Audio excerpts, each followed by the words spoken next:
সরকার বদলের পর পশ্চিমবঙ্গে এক অভিনব রাজনৈতিক পরিস্থিতি তৈরি হয়েছে। রাজ্যে বিরোধী দল তৃণমূল কংগ্রেস এখন আড়াআড়ি বিভক্ত।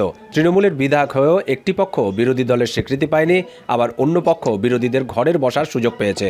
এমন এক আবহে বৃহস্পতিবার থেকে শুরু হয়েছে বিধানসভার বাজেট অধিবেশন।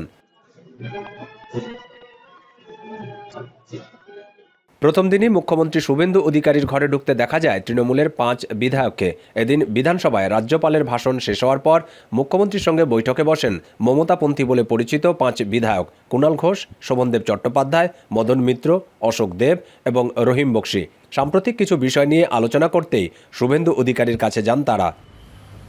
সরকার বদলের পর একাধিক জায়গায় বিভিন্ন অভিযোগে অভিযুক্ত তৃণমূল নেতাদের উপর যেভাবে পুলিশি হেনস্থা চলছে, কিংবা মমতা বন্দ্যোপাধ্যায়ের পিএসও বা ব্যক্তিগত নিরাপত্তা রক্ষীদের ফিরিয়ে আনা যায় কিনা, এসব বিষয় নিয়েই আলোচনা হয়। প্রাক্তন মুখ্যমন্ত্রী মমতা বন্দ্যোপাধ্যায়ের এই যে নিরাপত্তা সংক্রান্ত বিষয়টা দুর্ভাগ্যজনক এবং অবাঞ্ছিত।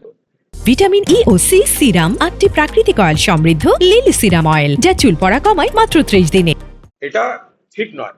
আবার যদি বদলও হয় কাউকে তুলে কাউকে, মমতা বন্দ্যোপাধ্যায় 7 বারের সাংসদ, 4 বারের কেন্দ্রীয় মন্ত্রী, 2 বারের রেলমন্ত্রী, 3 বারের মুখ্যমন্ত্রী, সৌজন্যের খাতিরে ইনফর্ম করারও উচিত ছিল। মুখ্যমন্ত্রীর সঙ্গে বৈঠক করে কুণাল জানান, শোভনদেব চট্টোপাধ্যায়কে মুখ্যমন্ত্রী যথাযথ সম্মান দিয়েছেন।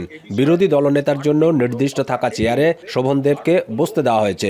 একটু দূরে বসেছিলেন বিদ্রোহী তৃণমূল শিবিরের নেতা ও রাজ্যের বিরোধী দলের দলনেতা ঋতব্রত বন্দ্যোপাধ্যায়। তাকে কটাক্ষ করে কুণাল জানান, তাদের গ্যারেজে দাঁড়াতে হয়নি, হামাগুড়ি দিয়েও স্পিকারের ঘরে ঢুকতে হয়নি, মাথা উঁচু করে মুখ্যমন্ত্রীর ঘরে ঢুকেছেন তারা। पार्लियामेंट्री अफेयर्स मिनिस्टर को वो इंस्ट्रक्शन दे दिया, हम लोगों के लिए एक रूम और हम लोगों को बोलने के लिए अलग टाइम अलॉट करने के लिए। পাশাপাশি ঋতব্রত বন্দ্যোপাধ্যায়কে বিরোধী দলনেতা হিসেবে তারা মানবেন না বলেও সাফ জানিয়ে দিয়েছেন কুণাল ঘোষ। हम लोग অপোজিশন होने के नाते तो क्रिटिसाइज करेंगे। জবাবে ঋতব্রত বন্দ্যোপাধ্যায় বলেছেন, কুণাল ঘোষ হতাশাগ্রস্ত হয়ে দিনে 4 বার 4 রকম কথা বলেন।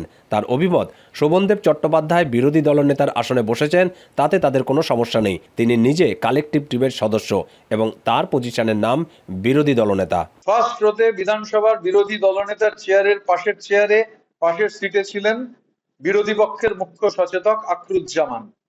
তার পাশের সিটটাই ছিলেন ফিরাদ হাকিম। তার পাশের সিটটাই ছিলেন জাভেদ আহমেদ খান। তার পাশের সিটে পরের রোতে প্রথম আরেক যে সিটটি সেটা সাবিনা ইয়াসমিন, তারপরে শিউলি সাহা, তারপরে অরূপ রায়, তারপরে রথিন ঘোষ। তো সিটিং অ্যারেঞ্জমেন্টটা দেখুন না, আমি আর বলে কি হবে। মমতার পিএসও বদল নিয়ে ঋতব্রত বলেন, এটা রুটিন বদল। এর আগে বুদ্ধদেব ভট্টাচার্য যখন মুখ্যমন্ত্রী ছিলেন তখন তারও পিএসও বদল করা হয়েছিল।